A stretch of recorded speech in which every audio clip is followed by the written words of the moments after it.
Alright, misaki here. Reading Katawa Shoujo. I'm gonna go ahead and get started.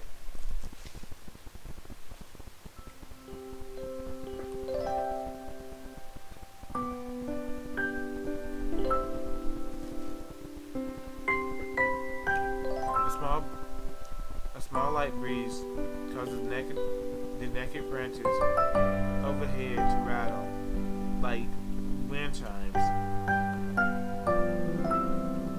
This popular retreat for couples in the summer.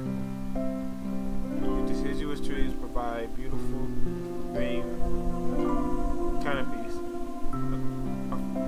far out of sight of teachers and fellow students.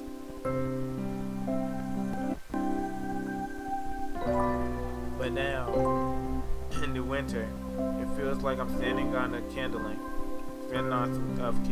pile of kindling.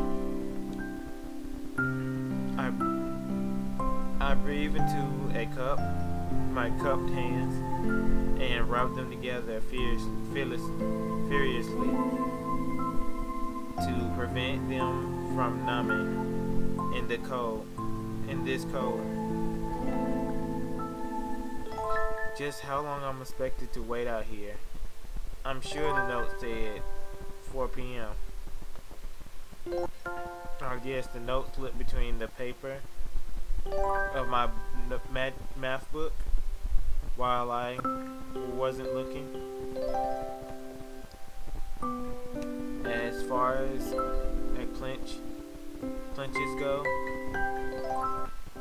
clutches go, I am more of a fan of letters in a locker, but at least this shows a bit of intensive.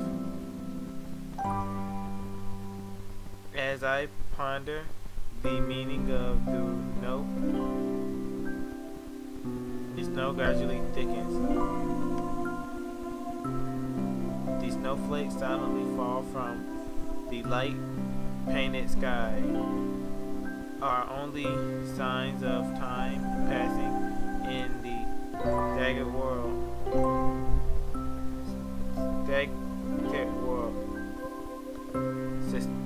Sustained world, something like that. Their slow descent upon the forest makes it seem like time has slowed to a crawl. The ruffling of dry snow underfoot startled me.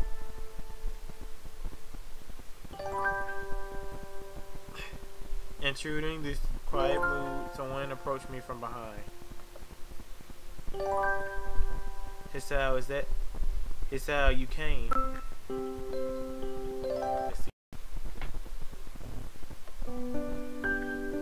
A hesitant, barely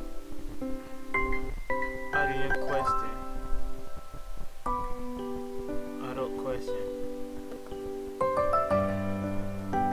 However, I recognized the owner of that dainty voice, and instantly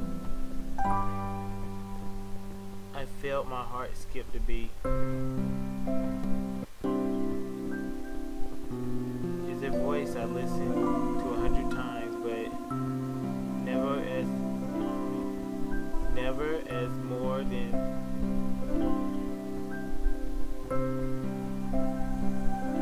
an eavesdropper to a conversation.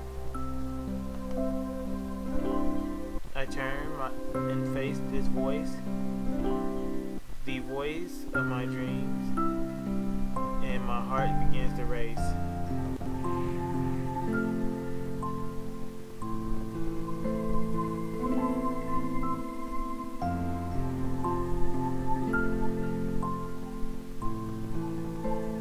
Yamaku, I got a note telling me to wait here.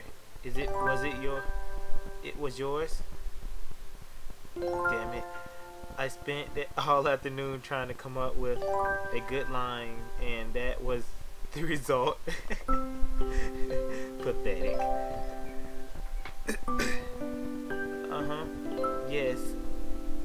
I asked a friend to give that note to you. Give you that note. I'm so glad you got it. A shy, joyous smile that makes me so tense I couldn't even move a single muscle, even if I tried.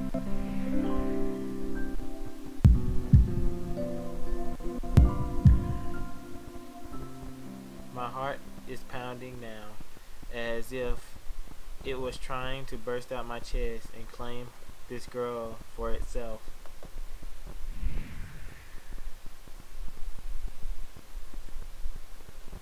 So,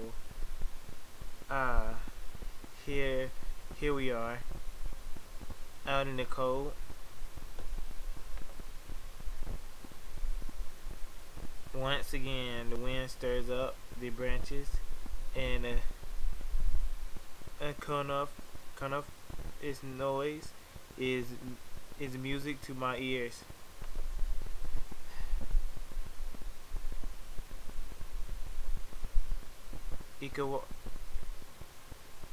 Iwanako flinched it ever so softly against the gust of wind, as if it passed right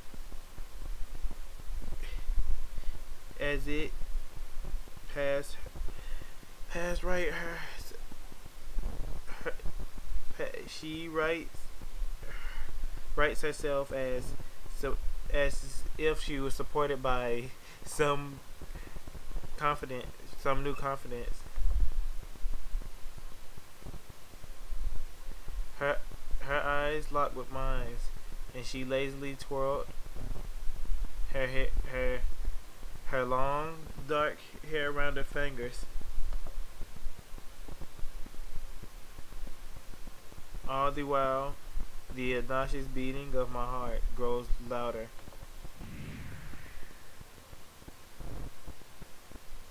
My throat is tight. I doubt I could even force a word out, even if I tried. You see, I wanted to know if you'll go out with me. I stand there motionless, save for my pounding heart. Whoops. I stand there motionless, save for my pounding heart. I wanted to say in reply, but my vocal cords felt like they were strung beyond breaking point. Hisao, I reached to try to massage my throat, but this only sent spikes of blinding pain through my arms. Hisao? My whole body freezes. Save.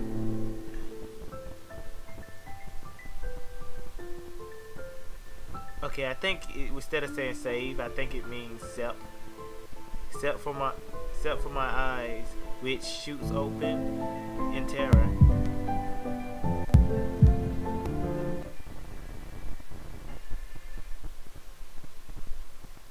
Hisao? The beating in my chest suddenly stopped, and I go weak at the knees. The world around me, canopy of bare branches in dull winter sky, and Iwanako ran towards me. All of these fade to black. The last thing I remember before slipping away are the sounds of Wanako and Wanako screaming for help, and crazy clatter of the branches above.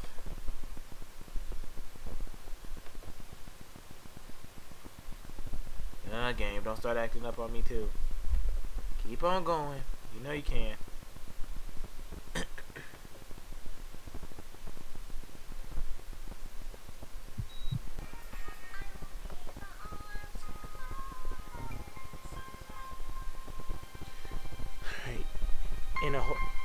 In that whole time, I probably count the times I've left the hospital room unsupervised on one hand.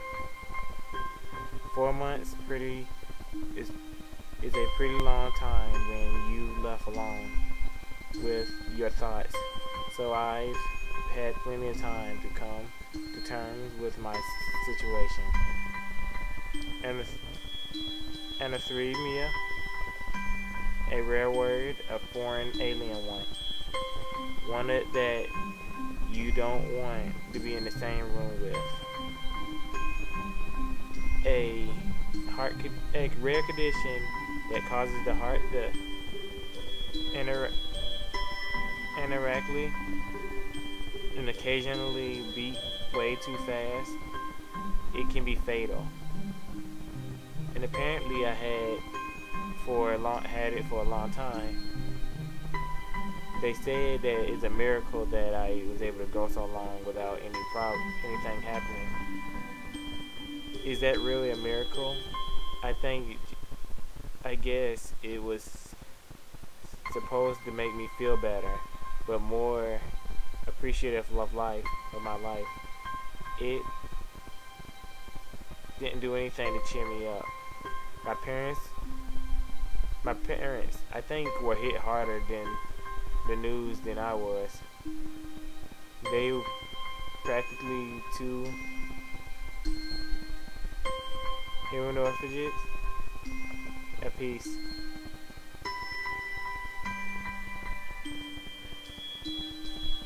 I had a full day by then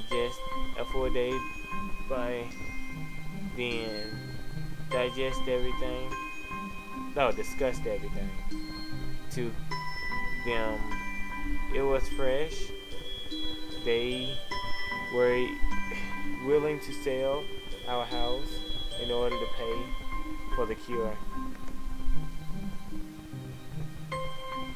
Of course, there wasn't a cure because the late discovery of the condition.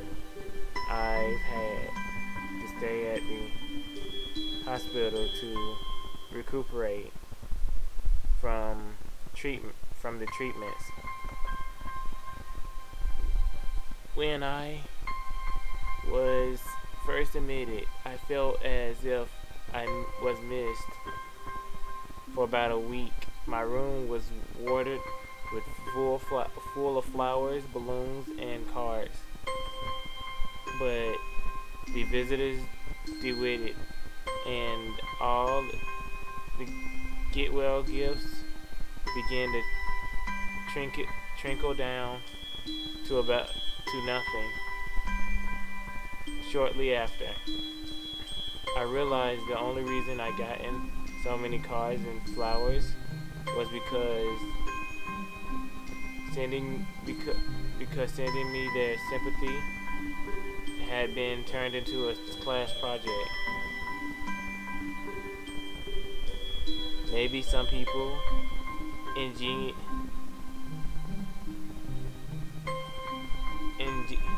ingenuinely concerned, but I doubt it. Even in the beginning, I barely had visitors, but in the end, the first month, only my parents came. Into the first month, only my parents came by a regular basis. In the Wanako was the last to stop visiting. After 6 weeks, I never seen her again. We never even talked. We never had that much to talk about when we visit anyways.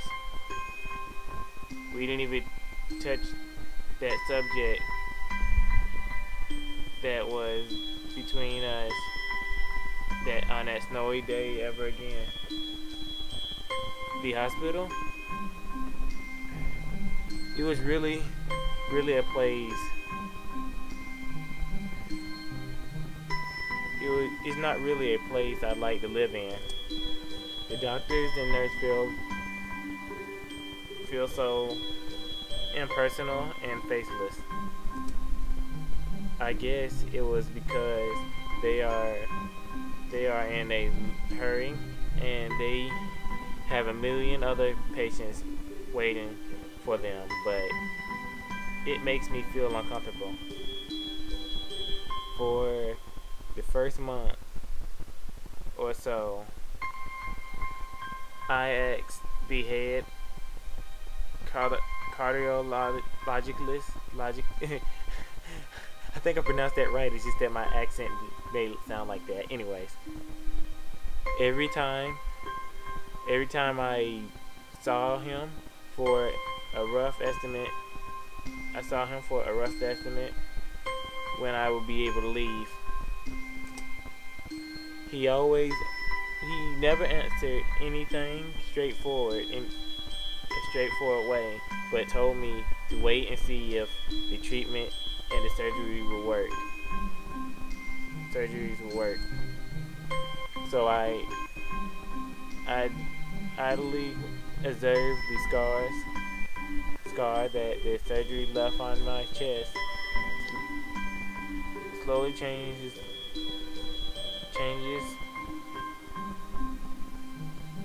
its appearance over time, and I think it came some kind of omen. Still,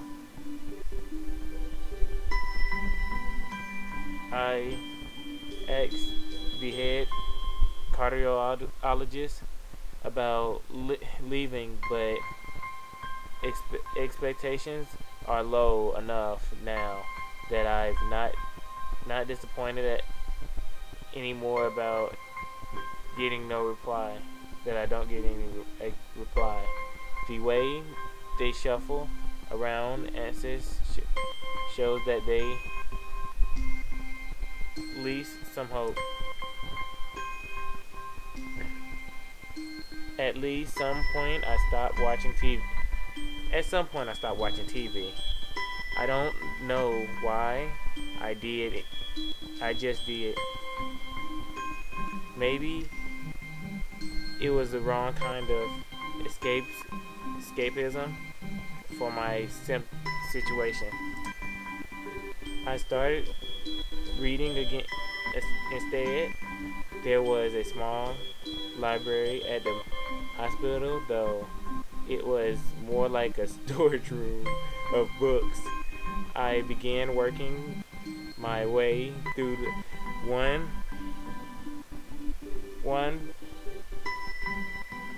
I began working my way through it, one small stack at a time. After consuming them, I would go back for more.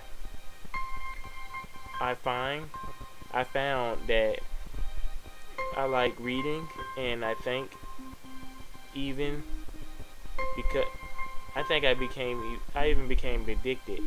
I started feeling naked without a book in my hands, but I loved the stories. That was my life was like. The days of increasing heartache,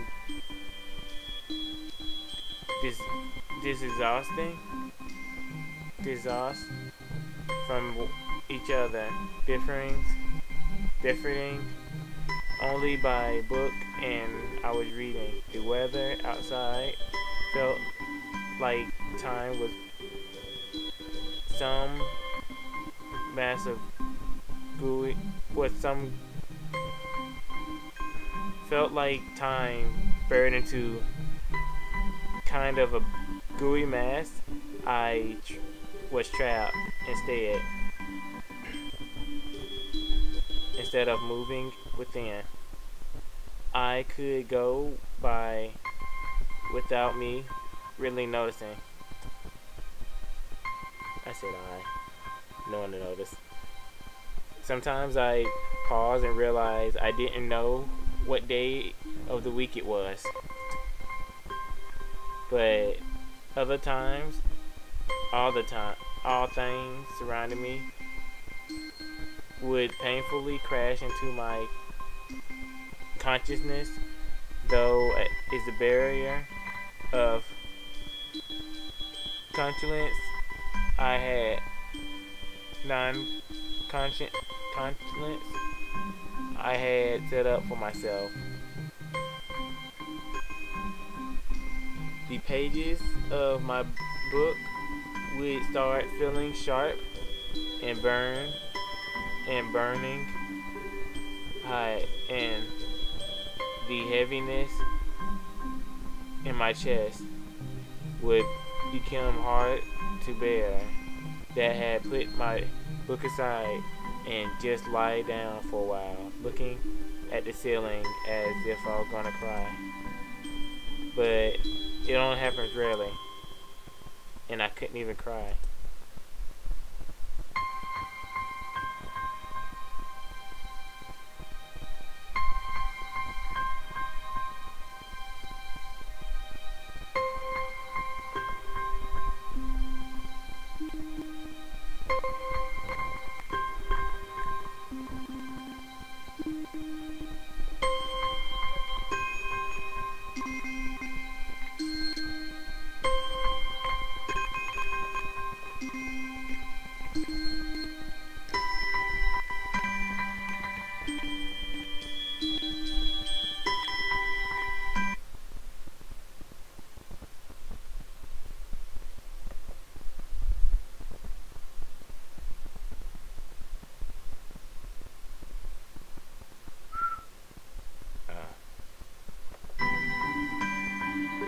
Whoops.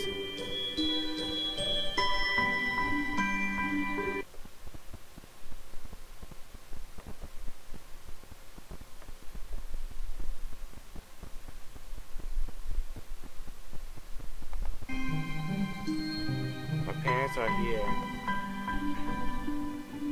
Hold on. Text history.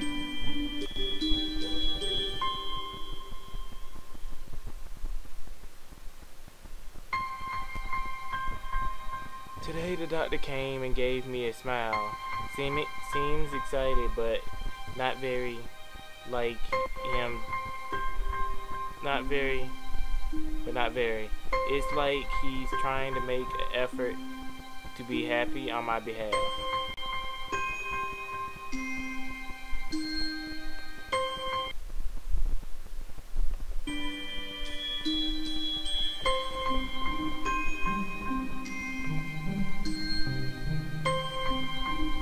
My parents are here, and it's been a few days since I last seen them. Both of them are sort of dressed up. Is it supposed to be some kind of a special occasion? It's not a party. There's a ritual the head cardiologist has. He takes his time and sorts out his papers, then set them aside as if he makes to make a point of pointlessness of wasting